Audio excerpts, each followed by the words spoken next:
अस्सलाम वालेकुम नाज़रीन, मैं हूँ आपका मेज़बान समर अब्बास। आज हमने एक डिफरेंट टॉपिक पे बात करनी है और वो है जो हम सब की सेहत का मामला है। और कोरोना वायरस की सेकंड वेव बहुत लीथल होती जा रही है। बरतानिया के साथ जो इंटरनेशनल फ़्लाइट्स हैं वो भी कई ममालिक ने बैन कर दी है। पाकिस्तान ने भी पाबंदी लगा दी है बरतानिया से आने वाली परवाज़ों में, चूँकि बरतानिया के अंदर एक म्यूटेशन के बाद वायरस जो कोरोना वायरस है उसकी जो नई शक्ल है उसने काफ़ी खौफ व हरास फैला दिया है। क्या म्यूटेशन के बाद पाकिस्तान के अंदर भी वायरस उतना ही ख़तरनाक हो चुका है जो कि बरतानिया के अंदर है? ये तमाम तफसीलात हम जानेंगे डॉक्टर शाज़ली मंजूर साहब से। पल्मोनोलॉजिस्ट हैं और बहुत ज़बरदस्त काम कर रहे हैं। कोविड के मामले पे ज़बरदस्त ट्रीट भी कर रहे हैं लोगों को, बड़ी सर्विस भी है, बड़ी खिदमत भी है ये। डॉक्टर साहब बहुत शुक्रिया, आपने अपना कीमती वक्त दिया आज। सबसे पहले तो म्यूटेशन के वाले से आप ही हैं जिन्होंने सबसे पहले बात करना शुरू की थी, चूँकि आप क्लिनिकल एक्सपीरियंस भी आप डील भी कर रहे हैं कोविड पेशेंट्स को। ये जो बरतानिया के अंदर एक वायरस म्यूटेशन के बाद एक ख़तरनाक शक्ल इख्तियार कर गया बताया जा रहा है, 70% इसका स्प्रेड पहले से ज़्यादा है। आपकी क्या ऑब्जर्वेशन है? ये सिर्फ बरतानिया के अंदर है या पाकिस्तान के अंदर भी ऐसा ही है? शुक्रिया बहुत बहुत, आपने मुझे इस प्रोग्राम पे बुलाया और अहम मौजू पे जारी बात है, करंट जो इशू है और बहुत इम्पोर्टेंट इशू है। ये जो सेकेंड वेव में जो ये चीज़ शुरू हुई थी तो आपने जैसा कहा महीना पहले मैंने, बल्कि उससे भी थोड़ा सा पहले मैंने एक आर्टिकल लिखा था, क्योंकि हम अपने क्लिनिकल एक्सपीरियंस में मैं देख रहा था कि जो पहली वेव में हमने 2-3 महीने इसमें काम किया था और जिस तरह से मरीज़ आए थे, अब वो उस तरह से उसकी प्रेजेंटेशन वो नहीं थी। एक तो ये था कि यंगर पॉपुलेशन ज़्यादा आने लग गई थी और जो लोग बीमार हो रहे थे उनमें जो थी वो शिद्दत बीमारी की ज़्यादा थी और वो लंबा टाइम ले रहे थे ठीक होने में।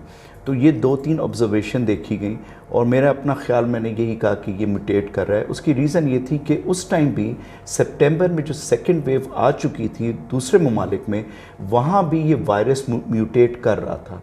तो ये वायरस चला हुआ था और ये अपनी शक्ल बदल रहा था और यूरोप में इसने तबाही मचाई। फिर आपने देखा होगा, और ये कोई ढकी छुपी बात नहीं है कि ऑस्ट्रेलिया में यहाँ तक हो गया था सेकेंड वेव में कि उन्होंने कर्फ्यू लगा दिया।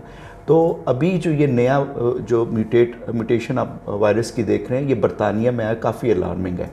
और इसके साथ ही अगर आप देखें तो डेनमार्क, जर्मनी, ऑस्ट्रेलिया ये विटनेस कर रहे हैं इस म्यूटेशन ऑफ वायरस की। उसकी वजह यह है कि ये बहुत ज़्यादा तेज़ी से ट्रांसमिट होता है, बहुत कंटेजियस होता है, बहुत लोगों को जल्दी इन्फेक्ट करता है, इसकी शिद्दत तेज़ है, मतलब ये अपनी बीमारी को तेज़ी से लाता है, फेफड़ों को नुकसान जल्दी पहुंचाता है शिद्दत के साथ। और फिर वो जो मरीज़ होता है उसकी जो रिकवरी पीरियड ऑफ टाइम है वो बहुत लेट होती चली जाती है। तो डॉक्टर साहब ये सिर्फ इन्हीं जो बरतानिया में तो खौफ व हरास ज़्यादा फैल गया, वहाँ के प्राइम मिनिस्टर ने कह दिया कि ये सेकंड जो वेव है इसमें जो वायरस म्यूटेशन के बाद ज़्यादा ख़तरनाक हो चुका है, अपनी शक्ल बदल चुका है।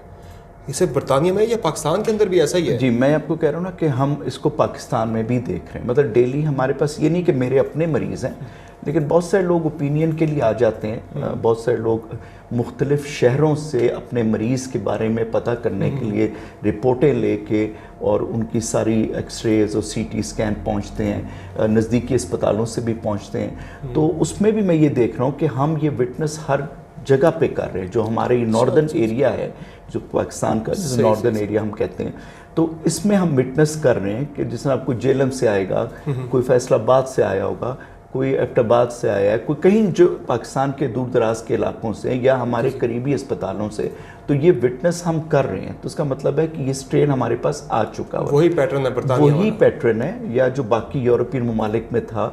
तो अब उसका तो देखें करना जो है वो लेबॉर्ट्री वायरोलॉजिस्ट का काम है कि हमारे यहाँ कौन सा स्ट्रेन है उसको देखा जाए, उसको पढ़ा जाए, उसकी नौइयत और जो भी है। लेकिन जहाँ तक हम क्लिनिशियंस का ताल्लुक है, देरी बात है, ये सारी एविडेंस बेस्ड मेडिसिन है कि क्लिनिशियन जो होता है उसके बाद जो मरीज़ आते हैं वो उसको देखता है, अपने एक्सपीरियंस से उसको पता चल जाता है कि ये वायरस क्या कर रहा है, पहले क्या था, अब क्या है, अब मतलब। तो वो जो ट्रेंड देखने में मैं देख रहा हूँ उसमें वो जो सारी बातें मैंने आपको बताई हैं वो एब्सोल्युटली करेक्ट हैं। अच्छा। तो डॉक्टर साहब ये जो वैक्सीन बनी है इस वायरस के हवाले से, वो वैक्सीन भी क्या फिर नई वैक्सीन बनेगी अगर वायरस अपनी शक्ल चेंज कर गया, अपनी हैयत तब्दील कर गया उसके लिए म्यूटेशन के बाद, या वही वैक्सीन कारगर हो सकती है? देखें, अभी तक तो यही लगता है कि ये वैक्सीन चलेगी, क्योंकि कुछ ममालिक में स्ट्रेन आया है, लेकिन बात दफ़ा जब ये वायरस अपने आप को म्यूटेट करता है तो वो वैक्सीन कारआमद होती है। और फिर ये टेक्नोलॉजी इतनी एडवांस्ड है ना कि इसमें मैसेंजर आरएनए यूज़ किया जाता है। तो जैसी वायरस म्यूटेट करता है वो वायरोलॉजिस्ट कपल ऑफ वीक्स, मतलब ये नहीं होगा कि राइट अवे होगा, उसको वो देख के उसकी वैक्सीन में चेंजेस ला सकता है। लेकिन फिर आप उसका इम्पैक्ट देख लो ना कि आप जब आप उस वैक्सीन ऑलरेडी दुनिया में लग रही है, एकदम म्यूटेट हो गया, अब उन्होंने कहा जी अब इसको हम चेंज करते हैं, तो it will take another time ना कि जब वो नई वैक्सीन आएगी या उसको चेंज करेंगे।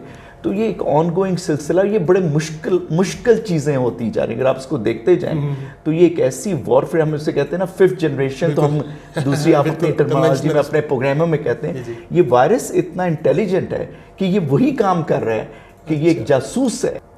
पाकिस्तान के अंदर हम जो बात कर रहे हैं कि सेकेंड वेव के दौरान लोग उतने ही एसिम्प्टोमेटिक, यानी जिनमें अलामात नहीं आ रही थी पहली वेव के अंदर, यहाँ भी उतनी रेशियो के 90% से ज़्यादा लोगों में अलामात ज़ाहिर नहीं हो रही थी पहली वेव के दौरान। अब भी ऐसा ही है कि अलामात ज़ाहिर नहीं होती, या फिर अब हर किसी के अंदर आ रही है बिहेवियर चेंज होने के बाद? नहीं, अलामात उस तरह से अब नहीं है जिस तरह हम पहले बातें कर रहे थे ना कि जी नज़ला ज़ुकाम हो जाएगा, खांसी होगी, थोड़ा सा बुखार हो जाएगा, 4-5 दिन में वो फ्लू लाइक सिम्टम्स होंगे। अब वो ख़त्म हो गया हुआ है। अच्छा।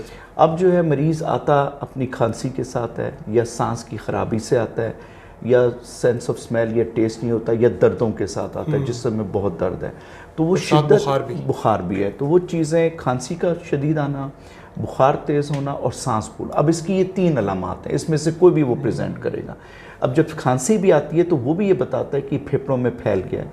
बुखार होता है तो वो भी बताएगा कि इन्फेक्शन ज़्यादा हो रहा है, उसका इन्फ्लेमेटरी रिस्पॉन्स ज़्यादा है। और जो अगर सांस ख़राब होगा तो वो भी ये बताएगा कि वायरस ने शदीद हमला किया। तो ज़्यादातर मरीज़ हम उसमें देख रहे हैं। और बहुत सारे क्लिनिक में, अगर मैं सुबह अपने हम इमरजेंसी में देख लें, बहुत सारे यंग लोग आ रहे हैं और काफ़ी बीमार होकर आ रहे हैं ऑक्सीजन की कमी के साथ। हिस्ट्री वाले ज़्यादा यंग आ रहे हैं? नहीं, यंग लोग हैं, बहुत कम इक्का दुक्का स्मोकिंग की हिस्ट्री उसका नहीं है, लेकिन यंग लोग ज़्यादा मुतासर हो रहे हैं। अब उसका क्या रीज़न है? ज़ाहिर बात है एक्सपोजर ज़्यादा है, लोग अब अपने ऑफिस में चले गए, अपने नॉर्मल कारोबार, और ये पहले ये नहीं था, पहले घर में लोग ज़्यादा बूढ़े लोग थे या जिनको मेडिकल प्रॉब्लम थी उनको ज़्यादा था।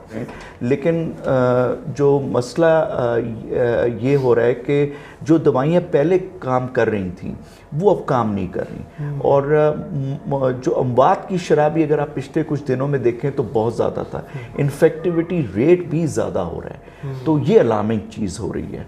सर होप क्या आगे के बारे से? सर देखिए, होप ये है कि इंशाल्लाह उम्मीद यही है कि इससे हम गुजर जाएंगे और उसी तरह हम फेज़ में वापस आएंगे जिस तरह हम जुलाई या अगस्त में आ गए थे। कब तक आपको ख़त्म नहीं होगा ये, मेरे ख्याल से ठंड जब तक रहेगी, जनवरी और फरवरी के मिड तक में। फरवरी में बहुत ज़्यादा सर्दी पड़ती है, तो ये एडवांटेज ले लेते हैं वायरस, क्योंकि और कोल्ड वायरस भी उसमें चल रहे होते हैं, तो ये दोनों मिलके ये एडवांटेज लेंगे और थोड़ा लोग ज़्यादा बीमार होंगे। लेकिन अब चूंकि एक होप आ गई है कि वैक्सीन भी आ रही है, तो ये भी एक अच्छी होप है। लेकिन वैक्सीन से बेहतर है कि हमें अपना उसी तरह से ख्याल रखना चाहिए जिस तरह हम पहले बातें करते हैं कि जी हमें मास्क पहनना चाहिए, सैनिटाइज़र यूज़ करना चाहिए, सोशल डिस्टेंसिंग रखनी चाहिए, हमें फ़िज़िकल डिस्टेंस रखनी चाहिए। वो सारी चीज़ें हमें कंटिन्यू करनी चाहिए, ताकि जब तक वैक्सीन नहीं आती हमें जो है यही चीज़ हमारे लिए वैक्सीनेशन का काम करेगी, हमें बचाएगी। और हमारे बचाने से ये नहीं है कि मुझे, लोग बाज़ ये कहते हैं जी मुझे तो नहीं हो सकता, मुझे क्या कोरोना, लेकिन हमें अपना नहीं सोचना, हमने बाकी लोगों का सोचना है कि हमारी वजह से कोई और लोग ज़्यादा बीमार ना हो जाए। मतलब थैंक यू सो मच, आपने अपना कीमती वक्त दिया। Thank you very much. गुफ्तगू मुलाहिज़ा की डॉक्टर शाज़ली मंजूर की कि बरतानिया के अंदर एक काफ़ी खौफ व हरास की फ़िज़ा है कि वायरस एक नई शक्ल इख्तियार कर चुका है, एक खौफनाक शक्ल इख्तियार कर चुका है, ख़तरनाक शक्ल इख्तियार कर चुका है।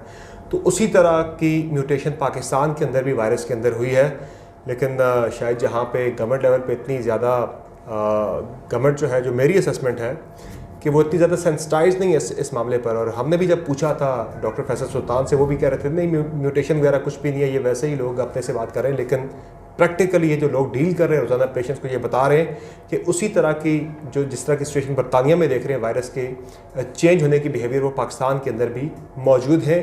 तो यहाँ पर भी हंगामी इक़दाम उठाने होंगे। एहतियाती तदाबीर के हवाले से बिलखुसूस हर कोई अगर इख्तियार करे तो वायरस का फैलाव कम से कम हो सकता है। इजाज़त दीजिए, अल्लाह हाफ़िज़।